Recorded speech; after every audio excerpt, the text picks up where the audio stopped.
Sure enough, the following day when Jimmy finished playing ball, well, the man was there waiting.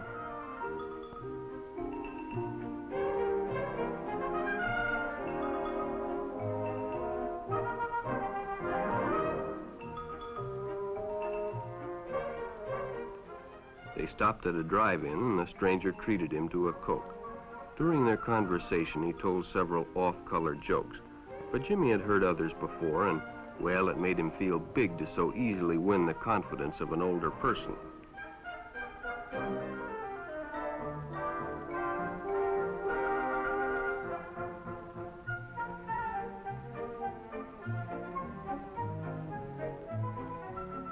The following Saturday, they went fishing together. By now, they were using first names. Ralph said it was more friendly.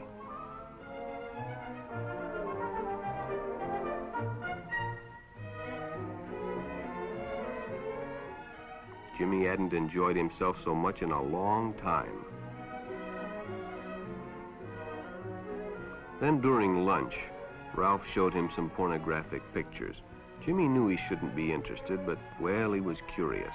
What Jimmy didn't know was that Ralph was sick, a sickness that was not visible like smallpox, but no less dangerous and contagious, a sickness of the mind. You see, Ralph was a homosexual, a person who demands an intimate relationship with members of their own sex. But by now, Jimmy felt a fondness for Ralph, and they continued to go places together. Ralph was generous and took Jimmy many interesting places and did many nice things for him. He bought presents and even gave him money, but payments were expected in return. You see, Jimmy hadn't recognized Ralph's approach soon enough. When Ralph first asked Jimmy to go fishing alone, he should have discussed it with his parents or teacher. Finally, Jimmy told his parents, and they reported it to the juvenile authorities. Ralph was arrested, and Jimmy was released on probation in the custody of his parents. But all homosexuals are not passive. Some resort to violence, as in the case of Mike Merrick.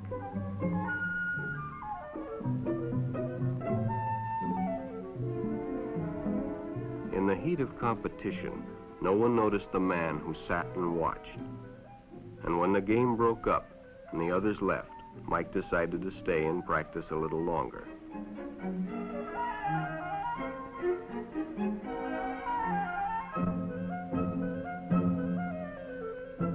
The stranger joined him. He was friendly and, well, it was better than playing alone. But after a few shots, Mike realized he had already overstayed his time and suggested he better leave. The stranger told him if he'd like to stay longer, he'd be glad to drive him home when they finished. Sounded great to Mike. Chance to play longer and get a ride home, too.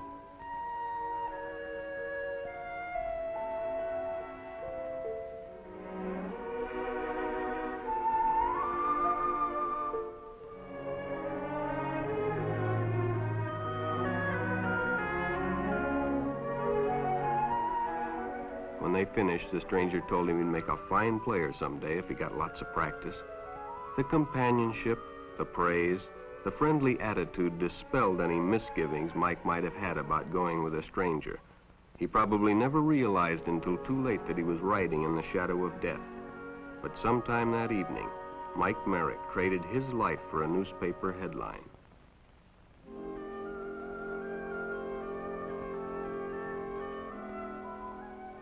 As Denny and Jerry got the papers ready for Jerry's afternoon delivery, they only casually noticed the two boys that raced by in the afternoon traffic, and they didn't pay much attention to the car that drew up shortly afterwards until the man called them over.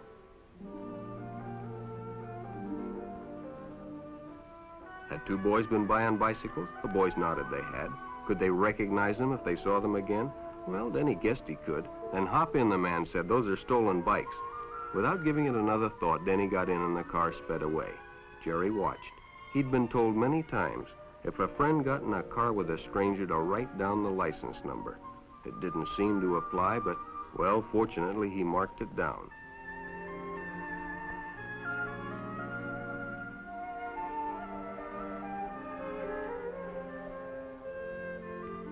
When he delivered a paper to Denny's house, he asked his mother if they'd caught the boys that had stolen the bicycles.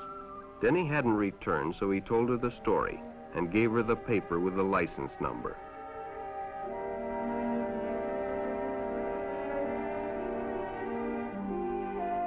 Being a careful parent, she decided to call the police. Jerry supplied the necessary information, and the stranger's car was quickly spotted. It was a good example of how important it is to always get the license number and description of any stranger who takes a young person off alone, no matter what they tell you.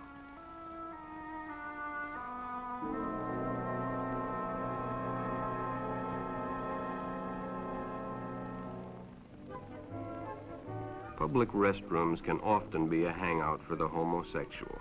Bobby and his friends hadn't noticed the man who had been in the restroom when they changed, and as it was late, he suggested they take the shortcut under the pier, but the others preferred to take the more traveled way home.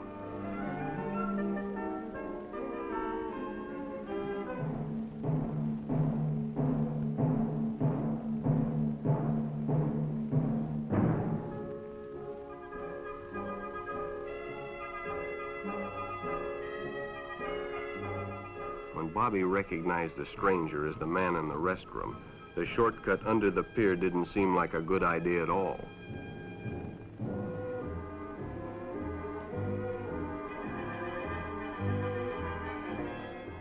After all, it's more fun to stay with your friends anyway. Bobby had made a wise decision. It may have saved his life. The decision is always yours, and your whole future may depend on making the right one. So no matter where you meet a stranger, be careful if they are too friendly, if they try to win your confidence too quickly, and if they become overly personal. One never knows when the homosexual is about. He may appear normal, and it may be too late when you discover he is mentally ill. So keep with your group, and don't go off alone with strangers unless you have the permission of your parent or teacher.